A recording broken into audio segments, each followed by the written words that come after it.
Let's go to another subject which hasn't been too cheery, and that is the question of whether the United Kingdom is going to allow Zelensky, a man with no military training, whatever, to bomb Russia with partly UK-generated weapons.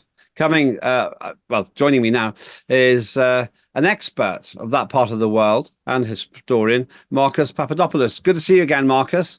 How are you doing? Sorry, Dr. Marcus. I don't want to diss your education. What do you make of this story that apparently these Storm Shadow missiles, which are partly produced by the UK, which Zelensky wants to use into Russia, might actually be approved by the UK, but not others? My two initial observations are as follows.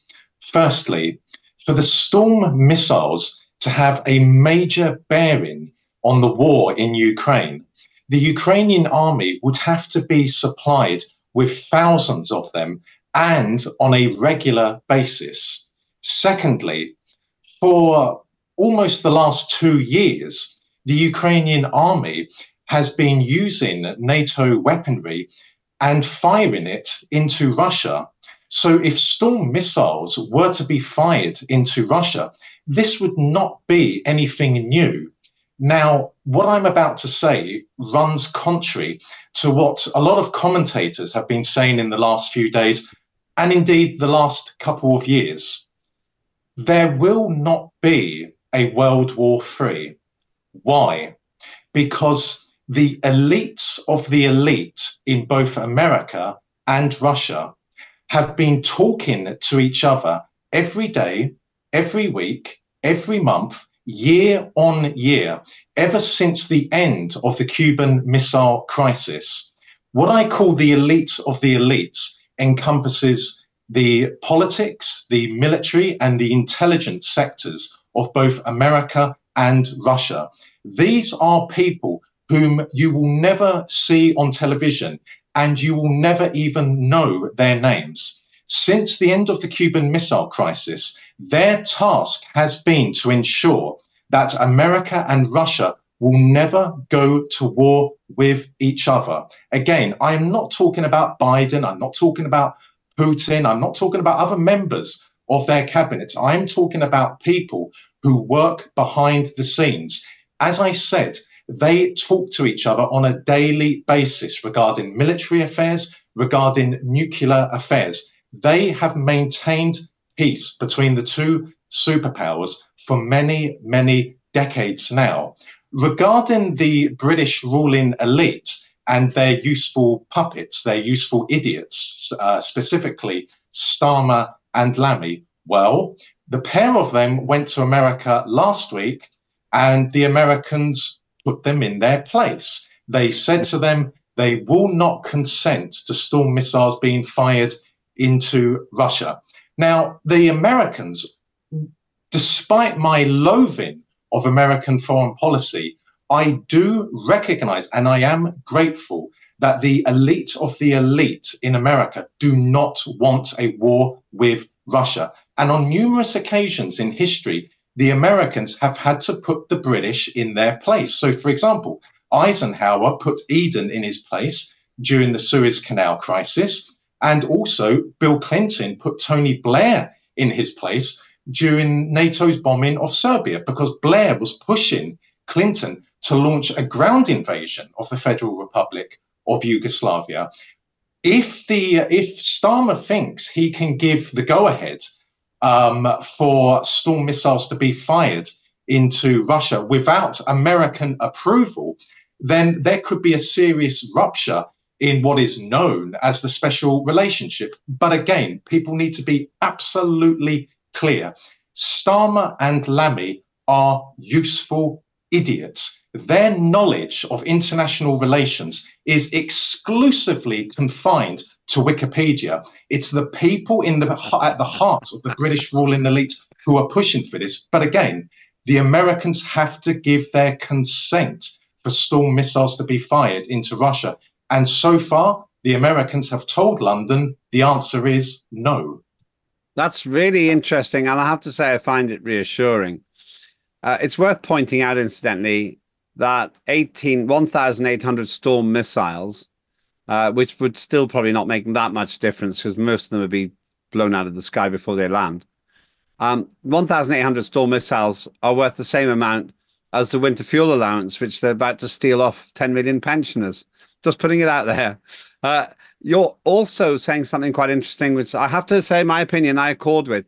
David Lammy has absolutely no competence to do the job he's been given. And Keir Starmer doesn't look like a credible international statesman. What, in your view, is the perspective of the Americans towards their new buddy, Starmer? Well, it depends who you are referring to when you say the Americans, because quite frankly, there's no difference between Biden and Starmer. There's no difference between Lammy and his counterpart in Washington. These are the facilitators. These are the implementers. If you are talking about the heart of the American ruling elite, then no doubt they will regard the likes of Starmer and Lammy as a laughingstock. But again, let's just be clear. When the Conservatives were in power, look at Liz Truss, who was the Foreign Secretary. As I refer to her, another useful idiot. This was someone who couldn't differentiate the Baltic Sea from the Black Sea. Again, these people have no competence whatsoever. They are put into those jobs because they are yes men or they are yes women. Is it terrible damage to Britain's standing in the world? Well, yes, on the one hand, but on the other hand, Britain has no standing whatsoever in the world now when it comes to reputation. We also heard recently that the Americans and the British claim that Iran has supplied Russia with ballistic missiles. Well, again, Lembit, any enlightened person would know that that is ludicrous, because the Russian military-industrial complex has been tasked ever since 1947, the start of the Cold War, with sustaining the Russian military in a war with America. It follows, therefore, that Russia does not need ammunition or ballistic missiles or tanks from any other country in the world. But what does it demonstrate? Well, it partly demonstrates that the Western ruling elites, through their various media outlets, feel emboldened enough to tell the audiences of the Western world that Russia is a third-rate power, because they know that the average person in the Western world, such as in America or in Britain, is an ignorant, gullible fool. And they really do believe that Russia is a third-rate power. We even hear people, useful idiots, writing columns in the Telegraph or in the Guardian, saying that the Russian nuclear arsenal is not to be taken seriously.